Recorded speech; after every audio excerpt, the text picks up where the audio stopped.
Welcome to Courtside Bombs. I'm your host, Wendy Sparks. Today, I have the utmost pleasure of speaking with Cathy Watson, who is the awesome mother of CJ Watson, who successfully played professional basketball for over 12 years. He played overseas, in the G League, and in the NBA. He also recently played in Ice Cube's league, the Big Three. So stick around and hear his story as told by his mom.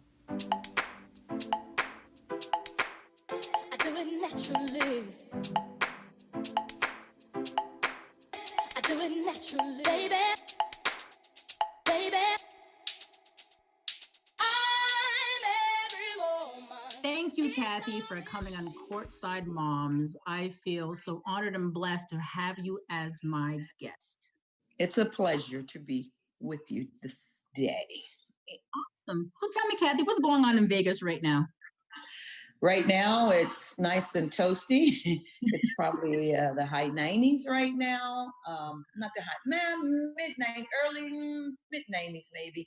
But it's nice and warm. We do have a breeze, so it's nice. And as far as everything else, casinos are trying to open up at the end of the month, and there's restaurants opening slightly, and nail shops, barber shops, all that good stuff is under government regulations. So. Well, I think I'm gonna have to come to Vegas because I need my hair did. So. All right, we welcome you. Come right on.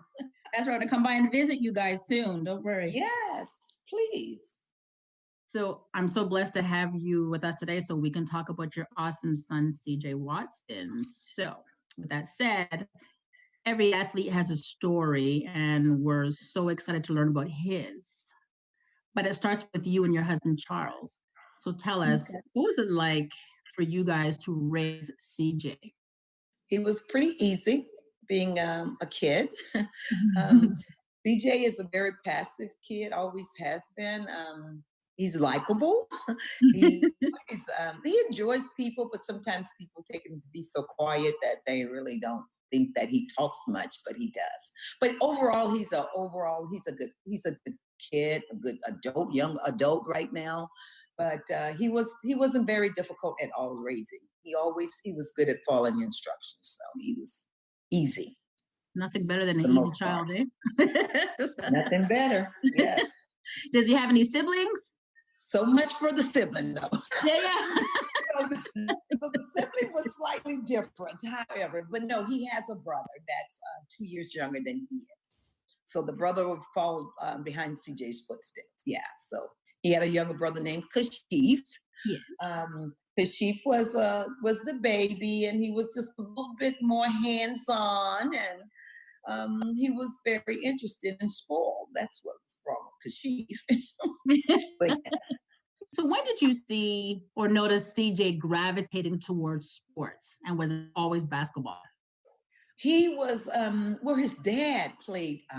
He was an athlete at a young age, and so that always instilled that in his children. They were young, played football, just pick up football in the house, or not only that, just around when family activities, they would always play different sports. And then younger, as they got older and got to elementary school, they ventured into a little bit of baseball for the most part, but that baseball and basketball was pretty much the two sports that the two were engaged at a younger age. So why did CJ decide one day basketball is it? Well, Dad, because Dad was he was a basketball fever. He really chose basketball because that was what his passion was, and so he would go to the gym and he would always take the children with him, and so the two of them always had basketballs in their hand. Always, they always heading out the door with Dad, and he would be going down to the community center to do recreational play. Wow. So when did CJ start playing organized basketball, like on a team? Second grade. Both of them started when they were in second grade. That they started in second grade at the community center, and then went from there, and from there to AAU, and then playing in schools. So they would be playing on at least two teams when they at least got in the fifth grade. Fifth grade is when they started playing on school team and AAUs, and so they always was in a gym or traveling and doing different things in under the basketball arena. Oh, okay. So he was very versed in basketball at this point as a child. Mm-hmm. That's wonderful. And so when he went to high school, he went to Bishop Gorman. What was that Mm-hmm. experience like for him playing ball now as a young teen?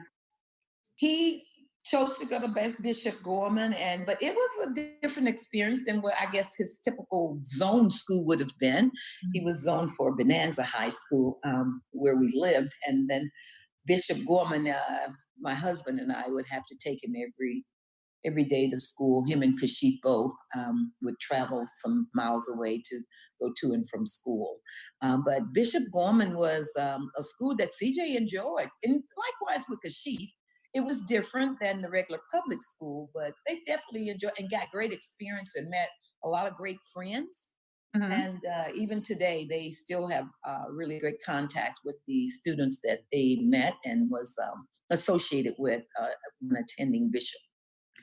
And then moving forward from Bishop, he went to college. And what decision went behind choosing a school now?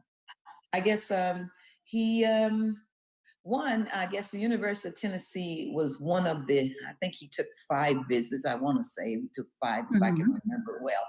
It really stood out. They really laid out the red carpet for him. And they had a program that he was wanting to major in psychology, and they had a really strong psychology department and of study. And he wanted to attend there as well, just because they had a great program there. And my husband and I both are from Tennessee, and that might have weighed on some of the decisions. And the recruiting dates that we had experienced there, he really enjoyed. He had a great time at that particular weekend in Knoxville. So he really enjoyed that. Well, you're from Tennessee, and here your son is back there now representing the family. So Yes. what was that like, seeing him playing NCAA ball in Tennessee? It was fun, but a lot of family had a chance to drive up or fly up to see him play. Pretty regular. Likewise with my husband and I, we went down to many games at Tennessee during the 4 years that he was there. He got adjusted to that way because he was born in Vegas, and so he's a Vegas baby, and so going to Tennessee was slightly different. Weather, the whole entire economic portion, also, just a different environment, totally different, than Las Vegas. So what kind of student was he? CJ was a good student. He was I'll say, honor roll student. He always focused on doing his homework, concentrating on being a good student, because he knew that in order to be a student athlete, he had to make the grades. And so that wasn't a problem with him, because he's always been the one that, hey, if you required it of him, he would get it done regardless. And so he would be that student that was constantly focused, and making sure that he met the requirements that was needed by all of his teachers. Parents always want their kids to do well in school, so it's great to see that he was able to balance himself athletically and academically and graduate as an honor student. I mean, let's talk about his graduation, Mom. What kind of emotions were you feeling when you saw your baby walk across that stage?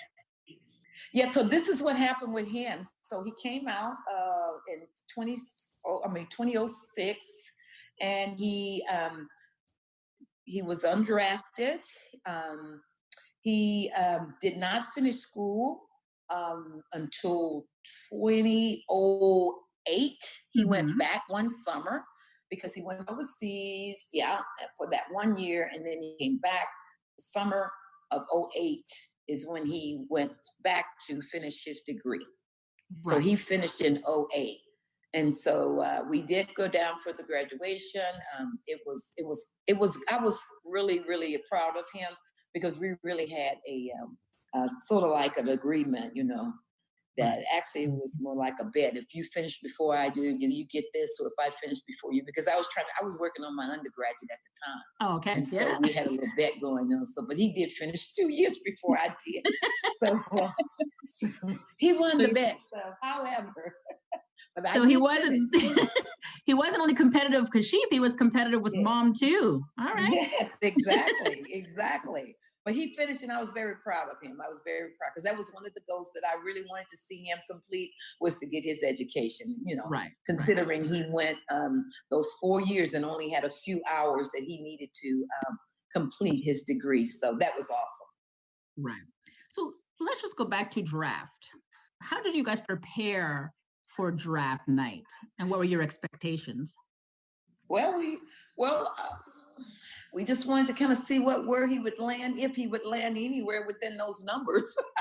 And so Mm-hmm. we just kind of invite. It was just mainly our immediate family, really. At the end of the day, CJ and I and Kashif and my husband and I think it was one more friend, that we just sat around the TV and ordered in some food, and we just Mm-hmm. sat and was excited about just being part of that experience, from the Yeah. telescope perspective. And so when he didn't get drafted, that was fine too, because we wasn't nothing like it. We were expecting it, but it would be nice. But however, he went on and moved forward without that taking place. So he was fine with that. You know, I think we have something in common. Speaking of draft night, because as you know, the draft night is so long, and you Yes. sit there, you go through hour 1, 2, 3, 4, and you get through the first Yeah. round, and that child's name's not being called. You know what I mean? And you're scared to leave the room for a sec to go to the bathroom, get a snack, or you know what I mean? You're scared you're gonna miss something, miss your son's name being called, and then you sit there for Yeah. hours again, going through the second round, and your son's name doesn't get called, and I experienced that, so I Uh-huh. understand. You know what I mean? We were in a hotel room in New York, and like you said, it was just intimate with the family, but there was so much fear because my son really, really, really, really wanted it. You know what I mean? And Yeah. so Well, they all do. They all do at the end of the that's it. day. That's Yeah. it. But it's good that CJ was able to bounce back right away, and do what he has to do. So at that point, draft night, he wasn't drafted. What did he decide at that night? Like, what was he saying? I'm gonna do.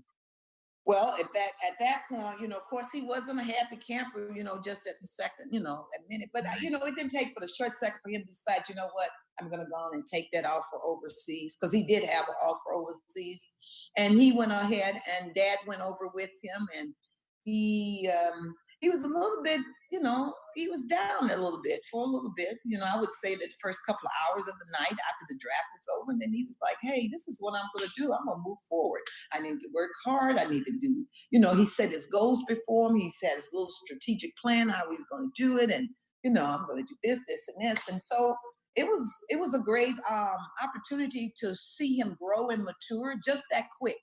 Right. He Right. didn't allow that to get in his way to pursue his dream. So that's what I liked about it. He didn't allow that to just create something negative in his mind to say, oh, well, I didn't make the draft, I'm not going to do anything. No, I think that gave him more of a push, Right. more of a desire to want to Hmm. move forward. Sure. But for you as mom, how did that night you support his devastation of not making the NBA? Let him know that everybody doesn't always make it, and we talked about that really Good. before it all started. This is just a great experience to be able to be a part of it and see what happens. Yeah. Um, God is with you. We are a very Amen. spiritual family, and we prayed about it, and God, if it's your will. So it wasn't his will to make it in the draft, but God made it possible for him to work hard and get into the NBA some months later. So that You was know what? a blessing for him, and just encouraged him. I think that's what he needed, was just to be encouraged, and knew he had this support, the Yeah, parental you parental know what? support. Prayer is everything. You have to speak it into existence and it'll come. Like you said, if it's not the will now, doesn't mean it won't be the will later. That's so true. That's so Yeah. true. So right after that, he played in the summer league with the San Antonio Spurs, and he unfortunately did not make the roster. And then Mhm. he ended up in Italy. So what led him to Italy? His agent, the agent that he'd been speaking with for some time, it was more like a partnership group of agents, and Right. so part of that group there was an individual that worked overseas, and so that was always in the talk as well. If this doesn't happen, we'll do A and B, you know. Right. So that's what he had planned, Hmm. and so that's how he ended up over in his dad and him ended up over in Milan, yeah, in Italy. And then he went to Greece shortly after, correct? Yes, he did because I think Greece picked him up from over at Milan. So it was Oh, like nice. his contract wasn't even quite over. I think he ended up just going over to Italy, number one, because it was an increase in pay and Yeah. the offer was on the table. So he went to Greece from there. It's great that he had his dad with him, Right. or somebody with him. You know what I mean? Because some parents do not have the ability to go abroad. I mean, I certainly couldn't. My son went. He went undrafted, and then he went G League, and then Turkey, and I couldn't go with him Okay. to Turkey. And as a mom, when you're sending your child on the other side of the planet, I mean, it's scary. Like you know what I mean? Like Right. you're blessed that at least your husband was there so that Right. CJ wasn't alone. So, And it so helped out tremendously. It of helped course, him out a lot. He had someone there that he could relate to. He could, right. be able to speak with all the time. And then, and then they did traveling there. I'm sure going into an international country, it's just difficult, because he wanted to see the world as well. He said, well, Right. I'm over here. I might as well do go to different Yeah. locations and cities within that country. And so dad traveled with him all over. So that was really good. That was great for them. So, what was it like for you back in Vegas while your husband and your son are there and you're raising Kashif back in Vegas? Like, what was that like for you? Because you weren't there with them every single day. Right. So I would go over several times within the season, Mhm. but I stayed back and worked. Right. I worked and went to school. Right. And so I was busy doing that, which led me, to where I am now. So being consistent in school and taking care of the household Yeah. and working was my job and raising Mr. Kashif. Yep. Amen. So yeah. How happy were you, Mom, when the phone rang and he said, I'm coming back to the US to play in the D League? That was exciting because then I didn't have that wondering what they're doing and if everything's okay. As a mom, you always worry about that, as a wife as well. So when you Of have your course. husband and your son far, far miles and miles and thousands of miles away, Hmm. so to receive that call and say, hey, we're coming home, XYZ, I was like, that's exciting. We'll meet you at the airport. We'll have a Yeah. nice dinner for you. We'll Yeah. talk about all the old time, all the time we've lost. So yeah, Was so like it was exciting. a reunion all over again, right? All over again. That is so true. Yes, ma'am. So he came back and he played in the G League. I That's mean, no, right. it's the G League now, but then it was the D That's League. right. Then it was a development league. You're absolutely Right. right. And then he came back. Right, Mm-hmm. right, right. And That's it. then while he was there in the then D League, he signed a 10-day contract with the Right. Golden State Warriors and ended up spending 2 years with them. So what was Right. that like, Mom, that finally Mm-hmm. he is living his dream and playing in the NBA? Right. And I had a chance it was very exciting for him, very Mhm. exciting for me as a mother and my husband as well. But I just made sure that I reiterated the fact that see what hard work will do, it'll pay off. Mhm. Just keep your focus and you've done that and look where you are today. So I was very excited by sharing that conversation with him once he received the news that he was going to definitely continue on the team with Golden State. How was it like interacting with the families? Oh, it was a new experience. It was different. It was very joyful, very, very exciting. Again, it was something new, something I had never experienced before, and we met a lot of families. We met a lot of families, Yeah. friendly families, lovable people. But it was so exciting, and Wendy, it really was. It was Yeah. something that I was excited for him, because the fact that he really worked so hard and he stayed focused and he stayed connected to where he needed to be connected to get to where he wanted to be, which Yeah. that's into the NBA. So yeah. It's so emotional, eh? When you get to the arena and you're seeing your child play, you're sitting there in the family seats, and you're like, I know this Right. kid. You're watching him sit on the bench, and then he's warming up, and then he's playing, and there's like 20,000 people screaming, and there's nothing like that. I find in the world, eh? It's Yeah, awesome, it's a especially with it's a your son. very good feeling. It Very good is. feeling. Very great exposure. It's good to be exposed to what had really taken place there. And you look around, you're like, oh, I'm really in this arena. Oh, Yeah. and all these people, my son out on the court, doing what he loved to do. Yeah. You're like the biggest fan in the building, right? At that Right. time. Exactly. So he goes on to play with the Bulls, the Nets, the Pacers, the Magic, before ending back in Turkey. CJ had a lot of movement playing basketball, which can be a challenge, but a blessing at the same time. Hmm. As a player, uh, when you play in different circuits, you need to readjust all the time and find your new path. Do you know what he had to do from team to team to readjust? Yes, he had to readjust to team rules, had to readjust to new coaches, had to readjust to new players. Very rare did he go to a team and that he had played with the previous player that was on a previous team before him. I think every time he went to a team, it was new players. I don't think he ever Right. played out of Hmm. those five teams. He never played with a consistent player at Right. all. Right. So he had to readjust to the city, the team, the coaches, as I say, and even responsibilities. But one thing he did learn is how to be able to associate yourself with learning the different experiences with the coaches. What their educational coaching experience and what their expectations were from him.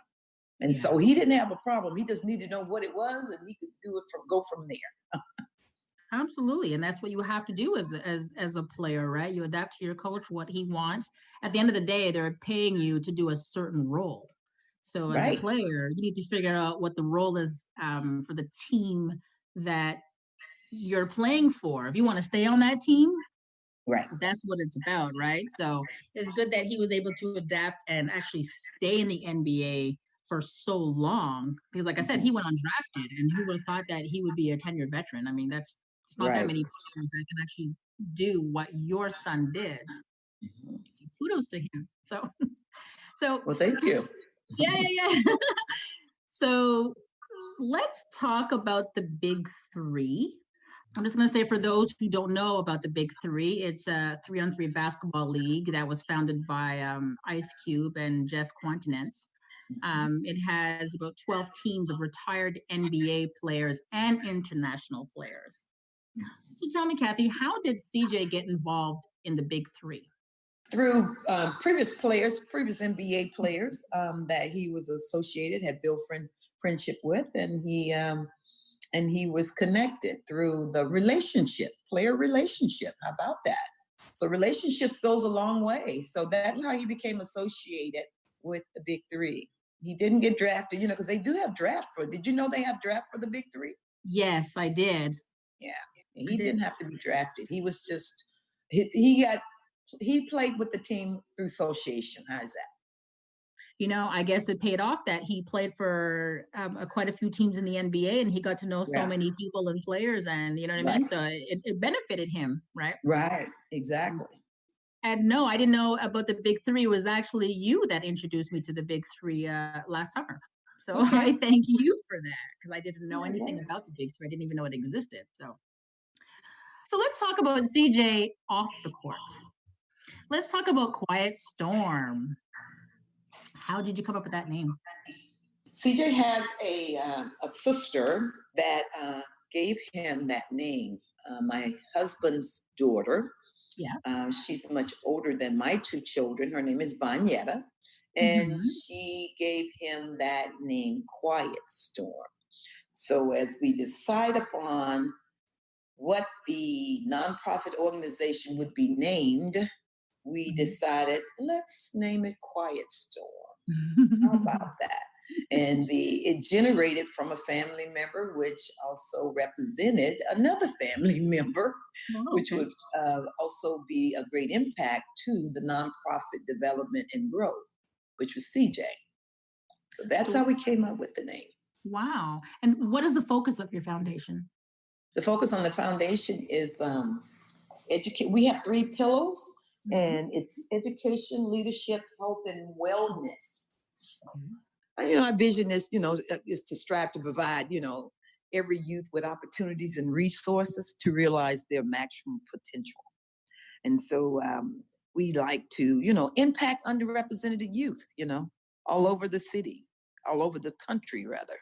And at some point when he was playing for the different teams, we would do that in Las Vegas and in the city where he played. Okay. Oh, that's great. So so your foundation moves, then it goes different places, not only in Vegas then. Right. For those 10 years, that's what we did. We moved around. Oh. So now in the last, 3, he retired in July of 17. So for 3 years, we've been in Las Vegas. But those 10 years, we were everywhere where he played, we would bring the programs to that city. And what was CJ's involvement in the foundation? Like what role? He would come out. He would come out when we scheduled programs such as the luncheon, the Black History Essay student recognition luncheon, because he would run the contests in the cities where he played, 3 schools and where he played, and schools and where he lived. Okay. And so he would do that, and then we would also invite those students in the city to come to Las Vegas in the summer for the Hoops for Hope parent workshop and basketball camp. Oh, okay. So if people wanted their kids to participate in your camp or in your foundation, what should they do? They would register, and they would let us know that they were coming, and we make provisions for them to attend. We just wouldn't pay for flights. They get their own flights, and we would take it from there. So we would make sure they would get in hotels and make sure they get to and from the campsite each one of those 3 days, and make sure they would get to and from their hotel back to the airport to take off for the flight. Okay, so please tell me, what is your website if I wanted to register my daughter for Hoop for Hopes? What is your website so that people can contact you? It's Quiet, QUIET, Storm, STORM, Foundation.org. So that's QuietStormFoundation.org. Thank and you. They can go on to register. Let's talk about CJ's Big Dream, the book, or his book series. What made him decide to become an author? I feel in my heart that's something that he always wanted to do. He loved kids. And so he wanted to do something during his retirement years off the court, to spend time, reading to kids, visiting schools, putting together some materials that might be helpful to young people. And the book is part of a series. So is this, are these books like different timelines in his life? Yes, there are different timelines in his life. So yes. So I think the first book came out late November, and the second, Big Dream, came out late March. Okay. And I think you can go to CJPENS.pens.com or either Amazon.com to order the books. Perfect. Thank you for sharing that with us. As a parent of a professional basketball player, we know it's an emotional roller coaster. Do you think that the public or the fans really understand that? Not at all. So, for instance, had I not experienced it hands-on as I did with CJ, I would only have assumption in my mind what the entire NBA looks like from a parent perspective, from a player perspective, as an audience or someone in that specific in the community. They don't really know, really. what goes on. Mm-mm, no. They don't. People just think that Right. someone calls and ta-da, they're an NBA player. And Right. I'm listening to your journey and CJ's journey, and we both know that's not what it is. I mean, your son had to travel the planet to get Right. to where he is today, but at the same time, it's not a bad thing. It's a beautiful thing because he was Right. blessed with experiencing so many things on different levels. I look at, like, when I go back to my son for a second, I always tell him, you being undrafted is a blessing because you got Right. to see. He played everywhere. You know what I mean? He played in Europe for a while, so he was able to do all these things and play and see all the things that he wasn't able to see, or he probably wouldn't have been able to see. Correct. We just played in the NBA, right? Because you're just there playing in the NBA. You don't have time really to travel and do all these things. So Correct. with that said, I'd like to conclude by asking Cathy, what advice would you as a parent give to an up and coming NCAA parent? One of the things I would like to say to, I would say to a upcoming NCAA parent or looking towards the future of their athlete, their student Mhm. athlete, is to make sure they surround him with good people. Make sure he or she understands that people are not really for you. They just Yeah. after possibly what maybe they think you might have or think you may be getting in terms of funds, or your salary. People are not always your friend just for great friendship, positive friendships. Most people have an agenda when they see Yeah. that you may be gravitating into the NBA. And once you get into the NBA, those type of people also have a tendency, you have a tendency of attracting certain people. And so I just would advise that parent or parents to be careful who they're associating themselves with, make sure that individuals doesn't get too close. When I say Mhm. not too close is that people come around when they think that there's something that they can gain from you, and they Mhm. will talk a good story. They tell you certain things. People will come out the woodwork from wherever, where it's the jeweler, where it's the car dealership, whoever.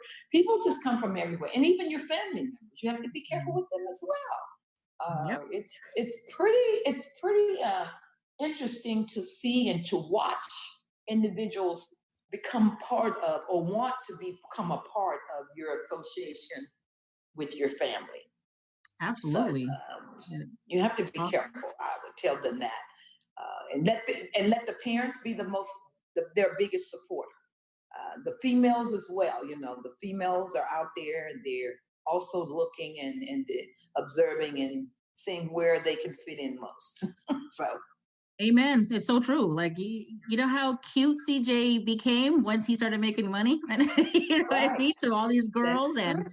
That's and right. all these new uncles and aunts that you didn't know you have, Right, and new right, best friends that come along all of a sudden. And it's so, like, you're right. You have to be careful of that because some people are vultures and they come along as if they care so much right, and they act like they can do so much for you.